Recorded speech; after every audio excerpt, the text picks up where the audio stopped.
Hi, good morning. Welcome to the Village of Venetia. I'm Pastor Rich Roberts, pastor of Right United Methodist Church and also Edwards Chapel in both historic places.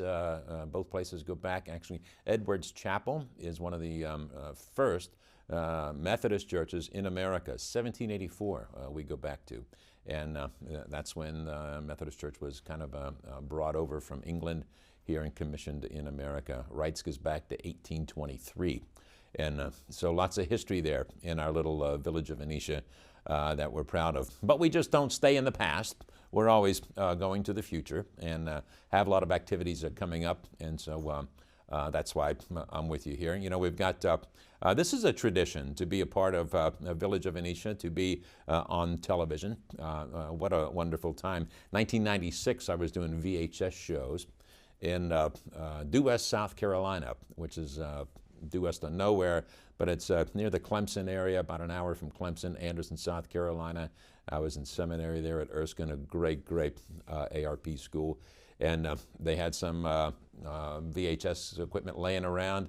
And I thought, well, this could be fun. I could do a show and put it on the local cable, because the local cable came out of the school. And kind of what happens here, I guess, in a way. And so I started doing shows, but gosh, I did like three a week. And it was lots of different things. And then we started broadcasting the basketball games, the Erskine Flying Fleet basketball games. And so it was so much fun. I'd take the camera up there, put it on a tripod, get the volleyball coach to come and call color for me. But this would have been like 96. The last time I had seen a basketball game was in 1978, back in Fox Chapel High School, where I graduated from. And between 78 and 96, they came up with the three-point rule. You know, they didn't have that back in 78. And so these folks are making shots from that three-point line, and I'm saying, and that's 2 points, and the coach would say, no, that's 3 points. How could it be 3 points? What happened here? Well, yeah, they instituted that somewhere along the line. And so anyway, we had a lot of fun doing that. Some great shows, Veterans Day. We took the show then over to the Due West Cafe, which was a little cafe inside the Exxon station there in the small little crossroad town. So it was just like going to Mayberry in North Carolina. If you like to watch Andy Griffith. If you don't watch that, put that on your to-do watch list at least once a week. You know, it plays on the Sundance Channel. I don't know if you get that where you're at, but a couple days of the week that's on. Just got to watch, you know, even though it's the same episodes over and over again. But, oh my goodness, that's just part of Americana. And if you go to Myrtle Beach sometime here, maybe spring break, if you're thinking about that, you're going down I-77, you're going through West Virginia, 79 to 77. There's the Mount Airy exit. Get off at Mount Airy and go over there, and that's the fictitious town of Mayberry is right there. That's where Andy Griffith grew up. That's his hometown. And they have a wonderful museum there, and the downtown. In fact, there are some legendary buildings that you'll see there that I think the first season they did clips from there, but everything else was shot on the studio lot out in California since then. But just when, and I stumbled across this maybe, gosh, 6 years ago. I was going to Myrtle Beach in November or February, I think it was February, for a retirement seminar right on the beach. Went through Mount Airy, thought, this is gonna, I'm hungry, let's stop for lunch. Well, I went to the Andy Griffith Museum, bought a ticket, and it was right about 11 o'clock, noon somewhere, and I said, well, gosh, where's a good place to eat lunch? The lady behind selling me the ticket, she said, go to Snappy's lunch counter. That was actually mentioned, the only downtown thing mentioned in Andy Griffith's show. Snappy's lunch counter, sit at the counter, get a pork chop sandwich. So, okay, my ticket will still be good after lunch. Come on back after lunch. So I went over there, Snappy's, sat at a little counter, got the pork chop sandwich with a ice cold Coca-Cola for lunch. The cook came out. He saw me sitting out there, and you could look right back into the kitchen. He was wonderful. He was a retired principal of the elementary school, and he came out because the cook that had been there for a long time, retired or something, So he said he'd help him out. Wonderful conversation took place, and he said, you came at the right time. You come in the winter, January, February, the big tour buses don't come in then, and so you can, it's not quite as crowded. And it was just a wonderful experience. So anyway, to say all that, Mount Airy, North Carolina, if you're going to Myrtle Beach for any spring break events or anything like that, which I encourage you to do, it's a great place, stop in Mount Airy, get lunch at Snappy's Lunch Counter, see the Anti-Griffith Museum, and just enjoy that time. Enjoy the ride down there. I know some folks that live in Raleigh-Durham. I spent the night with them, baptized their 2 kids in November, so it was wonderful. Great folks. But hey, let's talk about the Village of Venetia, because we got a lot of things coming up. Something coming up next week. No, not next week. It's this Saturday. What am I talking about? It's this Saturday night at 7:30. If you've seen the advertisements for these candlelight concerts, I was unaware of this, but I think this company's been doing it around the Pittsburgh area, really nationwide, for about a year, maybe a year and a half. And it's a company that does it for profit. They hire some great musicians. They come in, get a venue in town, different venues, and put thousands of candles in there. And you see this 1-hour presentation that's just fantastic. And it's so quiet. My wife and I, Laura, we went down, about 6 weeks ago, to one of the ballrooms of the William Penn Hotel, right in downtown. And it was a string quartet. They were playing the theme, The Lord of the Rings and Game of Thrones. And so you got your tickets. I think they were like $40, something like that. And then the closer you sat, of course, the more expensive it got. It was amazing. Now, the concert didn't start till 8:45 that night. I was probably the oldest one in the crowd because there was a lot of younger folks in their 20s and 30s. But man, oh man, what a concert. Nobody spoke. I mean, it was just, you were just enamored by the music. We've got that event at Wright's Church this Saturday night at 7:30.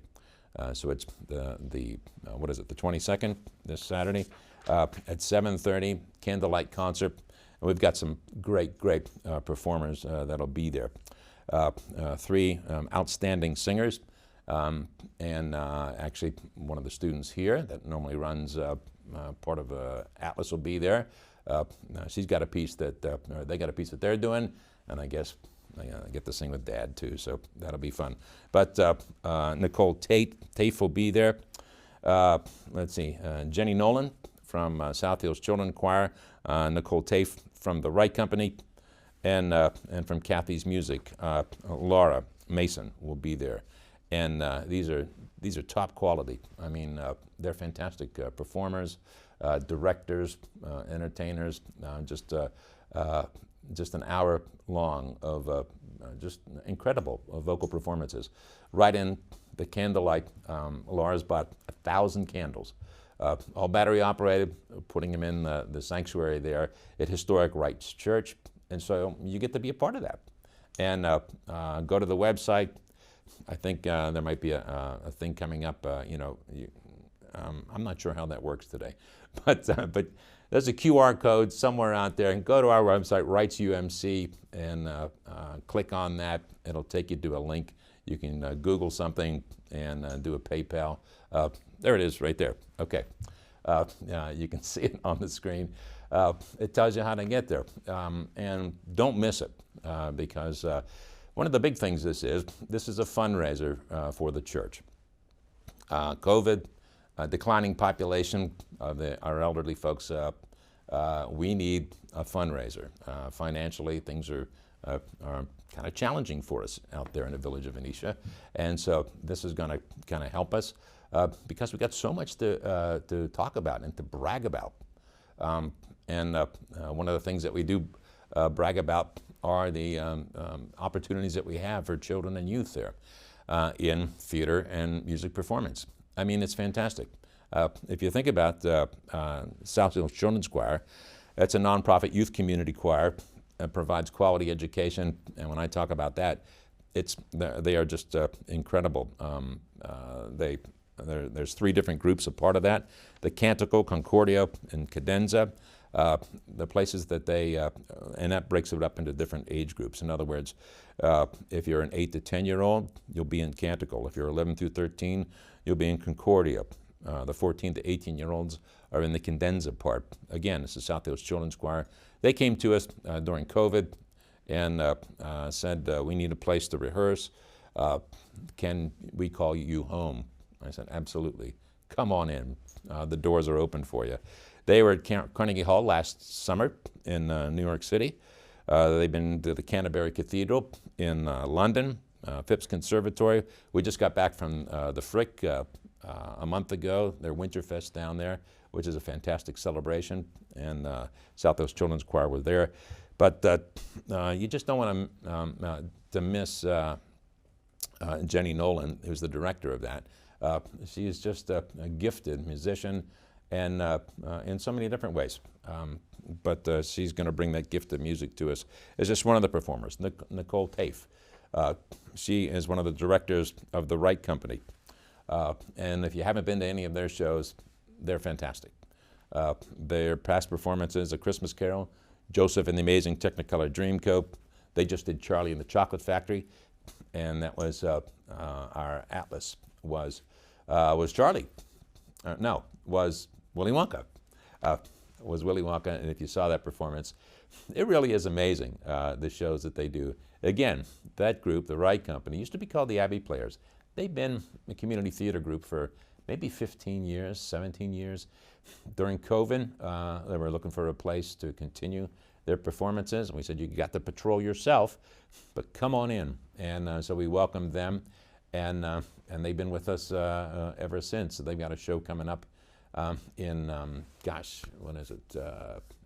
I think April the 24th, that weekend, April 24th, 25th, somewhere in there. Their next show that they will do at Wright's.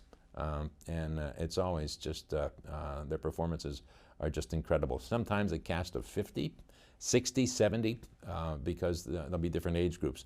Charlie and the Chocolate Factory, you know, they had the little Oompa Loompas and daisies and things like that, and then on up to the seniors in high school. So, and it's a wonderful theater performance too. In other words, the church was built in 1923, just incredible acoustics in that place, and it's built in colonial style. In other words, you think you're going in to a major concert theater hall in the sanctuary of the church. And so it's done very well, and so I encourage you to come out this Saturday night. And also Laura Mason. Laura Mason is one of the directors in Kathy's Music. She's the director of the education. Kathy's Music is #1 in the world for kinder music. And kinder music is a sanctioned kind of organization that has a program that you educate your kids from very small to, I don't know when they graduate out of kinder music, maybe when they're 7 or 8 years old, but from infants to 7 or 8 years old, Kathy's Music is #1 in the world for just their outreach, their performance, their music, what they do. So Laura Mason is a part of that.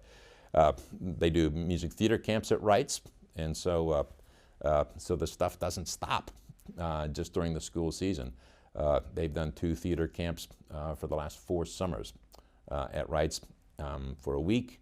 We built an outdoor stage just for that. So we have the original Starlight Amphitheater right there at Wright's, right in our backyard. It's a covered stage, 16 by 16 with lights, theater sound, beautiful backdrop.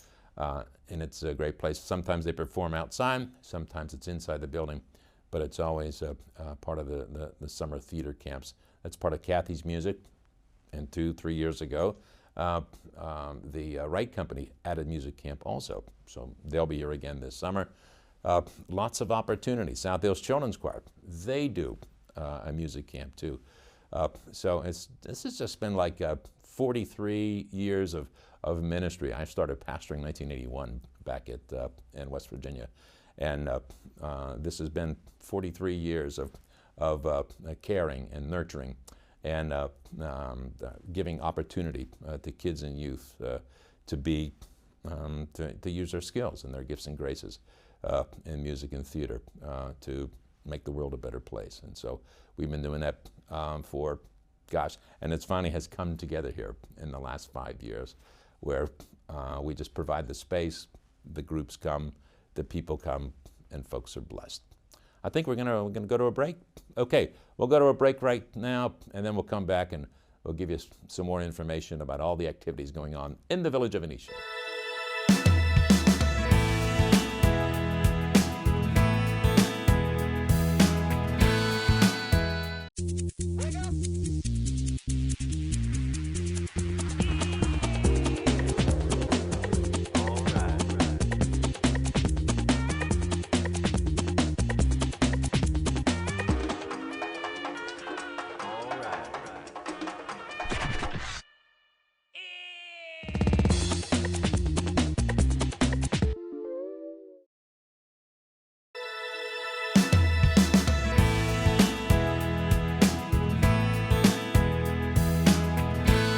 Okay, hey, we're back, Village of Venetia.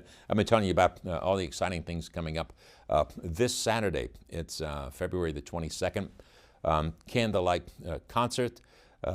You can go to, they'll put the graphic up, go to that QR code, or rightsumc.com, our Facebook page. You can buy tickets there. Again, this is a big fundraiser to kind of keep us in business. I hate to say that so tragically, but it's a challenge for us out there in a little community. We have 200 years of that church being there. 1823 we go back to. The building itself is 100 years old. We celebrated that 2 years ago. But to continue in this day and time, it takes a lot more than just Sunday mornings. And we've got that through the different theater groups, different musical groups that'll all be represented. Their directors will be there this Saturday night.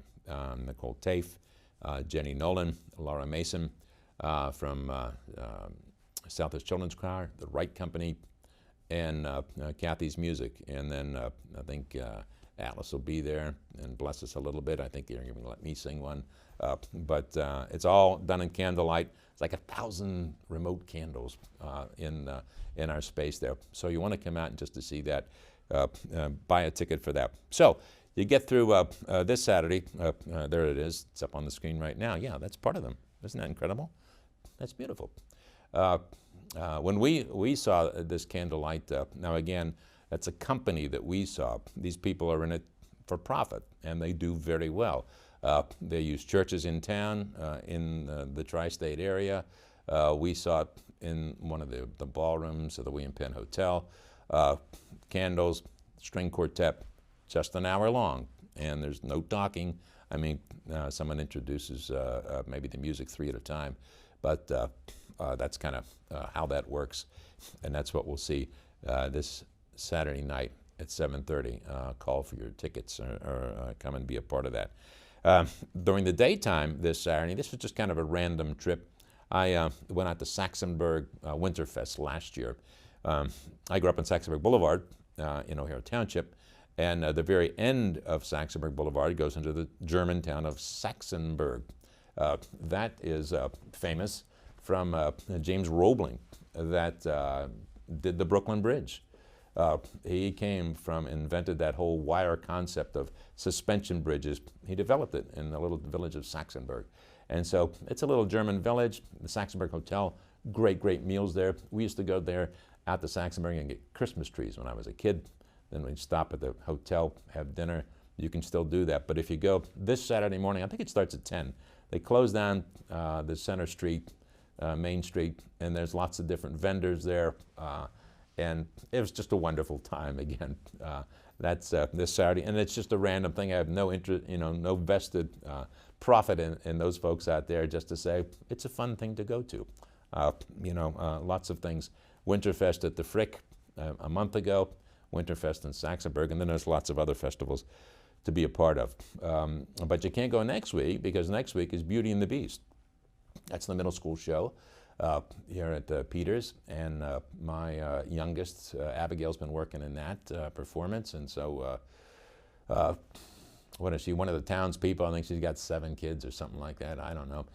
But some of her friends and some of the folks that we know that have been a part of these other shows, that have been a part of the Right Company, are in that Beauty and the Beast. And so I think it starts Thursday and goes through Saturday. And I think the shows are sold out, from what I understand. So if you get a chance to get some kind of tickets, go see Beauty and the Beast next Thursday, Friday, Saturday at Peters Township Middle School. Other concerts, and again, these are just random concerts. It's got my interest when I was a kid growing up back in, late 60s, early 70s, Herb Alpert and the Tijuana Brass. Remember those guys? Folks my age would remember. He's 90 years old. He started the concert tour, and he just got done playing 5 cities, I think, in Florida. He's coming to Pittsburgh. I think the Pittsburgh one's already sold out. So is the Akron, Ohio. There may be some other ones, but if you saw some clips on my Facebook page, the guy has Tijuana Brasses there. And oh my goodness, he's 90 and he's out there playing his trumpet just like he did back in the 1960s. So if you get a chance, go see Herb Alpert. Barry Manilow's coming to town. Remember that wonderful album? I think I got a stereo in '74 from J.C. Penney. Still got it, and pumped that 100 watts. When they were coming out with those component sets. I got the Barry Manilow album, and at that time, Copacabana and all those wonderful songs. He's doing his final farewell tour, and it comes through Pittsburgh. Those legendary performers, you can't miss those. Those are incredible. Laura and I got to see Tony Bennett twice. Once when he was 85, once when he was 90, and sang just like he did back in the 50s. I mean, incredible shows. These legendary performers, if you see them come to town, go and be a part of that, because it's just history right there before you. Speaking of history, we also, Wright's Church is a historic place to be sure, and it comes out of the Wright family that came up here and built a log cabin in 1762. It's like right on Venetia, right on Venetia Road, kind of catty corner from where the church and the school is. The old Venetia School right beside us is now the Venetia Heritage Society, and that group meets there and keeps that building up. And next year, or I think in 26, will be our 100th anniversary of that building, and so there's some activities leading up to that. But in that weekend of April, the same weekend that the middle school Wright Company show is at Wright's, April the 25th, 26th. But I think on the 25th is a craft show right at the school, the old Venetia School, the Heritage Society. The trains are open on the 3rd floor. I mean, gosh, we started doing a light-up night 10 years ago when we moved to Peters Township, and got the Montour Railroad model, the DARE Model Railroad Montour Trail there on board, and the whole top floor of that school is all trains, and different gauges, G gauge, HO gauge, O gauge, big and small, and kids go there a week after every Wednesday. They go paint scenery, develop train platforms, build stuff, and it's just incredible. And they're there every week of the year, but on these certain festivals that we put together as the Village of Venetia, like April the 25th is a craft show. Trains will be open. First weekend of December, first Friday night is always light-up night. And so so those kind of events, we're together, and we get to do the trains. Girl Scouts are there, homeschoolers are there, senior centers, the senior citizens meet there twice a month and have lunch. It's a great building. It's a great part of history there. I was just talking to some folks this week. In fact, I'm going to see in just about an hour, plan for the funeral of this person's mom, Rose Leslie. I think she's 93. She passed away, and she went to school there in 1923. Her daughter, who I talked to yesterday, went to school there in 93 when they were closing the school. I think it was the last year they had school there in 1993. And listen to this, they both had the same teacher. So it was like, what? The teacher had to be 70 years old, but they both had the same, maybe second grade teacher. And that's so funny. She told me that story. I'll find out more about that, and we can talk about that next time that we gather together. But it's a historic place, folks that have been there. Right below that is the ball fields. We're not even in the Little League season, pony ball season, Mustang season, whatever they call that. When that happens, it's just a buzz of activity in the village of Venetia, which is cool, which is wonderful. So you got the church activities, you got the Heritage Society activities right next door, and then across the creek you have the Wright House and the Museum of Early Western Expansion. If you haven't been to the Wright House yet, the log cabin goes back to 1762. The house that's built in front of it is 200 years old also, or over 200, and it's a facsimile of the Victorian era. These boys came up from Harrisonburg, Virginia, when Peters Township was still Virginia. 1762 is pre-revolution. So we were the colony of Virginia then. And these guys came up and found a wonderful spot to build a cabin, raise their family. And so when the house is open, it's like 2 times a month starting in the spring. I think starting in May, we'll have open houses there. In fact, they used to take, I think the whole 5th grade or 6th grade or somewhere from Peters, they used to do a camp out there and do it like with colonial fires. You had to cook your own meals and stuff like that. But they don't do that anymore, but it's still a great place to take the class, to take your family, and when the house is open. But they meet, the Historical Society meets the 4th Monday every month back at Wright's Church. And because we keep the heat on there. And you know, this has been a dream for 43 years of ministry, to have a place where everybody could come, old and young alike. You could do music and theater shows. That's how I grew up in the little town of Sharpsburg, doing, gosh, you know, I think we were the first group in the area to do Jesus Christ Superstar back in '72, to do Godspell back in '73 when that came out. The youth person that we had, Marilyn, at the time, got us together as an interfaith group, and we did shows together. So it's great to provide that opportunity now, some 40 years later, and see kids, 50 years later now, to see kids doing the very same thing. So this is what we want to be known for, as the premium place for entertainment in the South Hills. And it happens right in the village of Venetia, right on your doorstep. Just we're redoing our website right now at the church, and so go to that. This Saturday, got 30 seconds left, this Saturday is candlelight concert that you don't want to miss. It starts at 7:30, right at Historic Wright's Church. It's a fundraiser. Go to the QR code or the poster that's on there right now, and get tickets, and come and be with us. And you're welcome anytime, and we'll enjoy seeing you here this Saturday night. God bless you all. Have a good rest of the week, and see you soon.